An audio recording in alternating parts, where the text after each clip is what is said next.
আসসালামু আলাইকুম। আমি বিগত ভিডিওতে দিয়েছি যে সংখ্যা পদ্ধতি কি, সংখ্যা পদ্ধতির প্রকারভেদ। আজ আলোচনা করব সেই সংখ্যা পদ্ধতিগুলো কি এবং সেই সংখ্যা পদ্ধতির অঙ্কগুলো কি, এগুলো নিয়ে আলোচনা করব। প্রিয় শিক্ষার্থীবৃন্দ, যারা 2025 সাল এবং 26 সালের এইচএসসি পরীক্ষার্থী আছেন তাদের জন্য সহায়ক হবে। একাদশ ও দ্বাদশ শ্রেণীর তথ্য ও যোগাযোগ প্রযুক্তির সংখ্যা পদ্ধতি নিয়ে আর কোনো সমস্যা থাকবে না ইনশাআল্লাহ। আমি সেভাবেই আপনাদেরকে বুঝিয়ে দিব। তো আসুন, আমি বলছিলাম সংখ্যা পদ্ধতি কত প্রকার? 4 প্রকার। ১ নম্বর বাইনারি। বাইনারি সংখ্যা পদ্ধতি। তো বাইনারি সংখ্যা পদ্ধতি, এই বাইনারি কোন কোন অঙ্ক নিয়ে গঠিত হয়েছে? বাইনারি একমাত্র ২ টি অঙ্ক নিয়ে গঠিত হয়েছে। একটি হচ্ছে ০ আর অপরটি হচ্ছে ১। এই ২ টি অঙ্ক নিয়ে এই বাইনারি সংখ্যা পদ্ধতি গঠিত হয়েছে।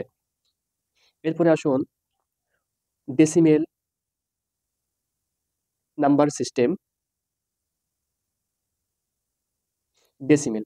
ডেসিমেল যখনই আসবে তখনই প্রিয় শিক্ষার্থীবৃন্দ আপনারা মনে রাখবেন যে জেনারেল ম্যাথের যে অঙ্কগুলো ব্যবহার করা হয়, ঠিক এই তথ্য যোগাযোগ প্রযুক্তির ডেসিমেলেও একই অঙ্ক ব্যবহার করা হয় এবং সেটি ০, ১, ২, ৩, ৪, ৫, ৬, ৭, ৮, ৯ এই মোট ১০ টি অঙ্ক ব্যবহার করা হয় ডেসিমেল নাম্বার সিস্টেমে, দশমিক সংখ্যা পদ্ধতিতে।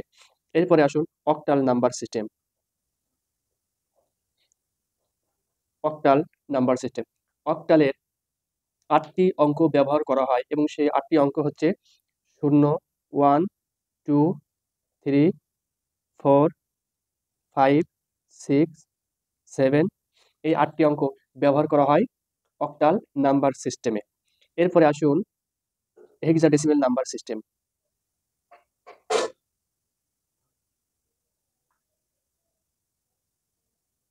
Hexadecimal number. হেক্সাডেসিমেল নাম্বারে সর্বমোট ১৬ টি অঙ্ক ব্যবহার করা হয়। সেগুলো হচ্ছে ০, ১, ২, ৩, ৪, ৫, ৬, ৭, ৮, ৯ এখানে একটা জিনিস প্রিয় শিক্ষার্থীবৃন্দ, এখানে আমরা 10 লিখতে পারবো না। এখানে এ দ্বারা প্রকাশ করা হয়। কি দ্বারা? এ দ্বারা। তাহলে এর মানটা হচ্ছে 10 10। বি, বির মানটা হচ্ছে 11 11। সি, সির মান হচ্ছে 12 12। এরপরে ডি, ডি এর মান হচ্ছে 13 13। ই, এর মান হচ্ছে 14 14। এরপরে এফ, এর মান হচ্ছে 15। এইগুলো হচ্ছে হেক্সাডেসিমেল নাম্বার সিস্টেমের অঙ্ক, যে কোন কোন নাম্বার সিস্টেমে কোন কোন অঙ্কগুলো ব্যবহার করা হয়। এইগুলো প্রিয় শিক্ষার্থীবৃন্দ, এখানে খেয়াল করুন যে ০ ১ হলো। তাহলে আমরা এবার কি লিখবো? ২ ২ লিখতে গেলে এই ০ আবার ০ এই ১ আবার এইভাবে লিখবো। এবার এই যে ১ এই ১ টা এখানে বসাই দিব। তাহলে এটা হয়ে যাবে ২। এর মান কত? ২ এর বাইনারি মান এটা। এরপর এই ১ কে আবার এখানে বসাই দিব। তাহলে এটা হচ্ছে এখানে বাইনারি ৩ এর মান। এইভাবে প্রিয় শিক্ষার্থীবৃন্দ বাইনারি নাম্বার সিস্টেম পরবর্তী সংখ্যাটা বের করা যাবে। এরপর আর ভিডিও আছে এই যে বাইনারির পূর্বের সংখ্যা কোনটি, পরের সংখ্যা কোনটি, সেটা আমি পরবর্তী ভিডিওতে দিয়ে দিব, যেহেতু আমি ধারাবাহিকভাবে যাচ্ছি এই সংখ্যা পদ্ধতির। এরপরে আসুন যে ডেসিমেল। ডেসিমেল তো আমাদের জেনারেল ম্যাথের মতোই নিয়ম আসবে, যে এখানে তাহলে 0, 1, 2, 3, 4, 5, 6, 7, 8, 9 এভাবে। তাহলে এরপরে এই 1 টা বসাই দেব। 1 এখানে 1 এখানে 1 এই জায়গাটায় 1 বসাবো, এখানে 1 বসাবো, এখানে 1 বসাবো, এখানে 1 বসাবো, এখানে 1 বসাবো, এখানে 1 বসাবো, এখানে 1 বসাবো। এইভাবে প্রিয় শিক্ষার্থীবৃন্দ।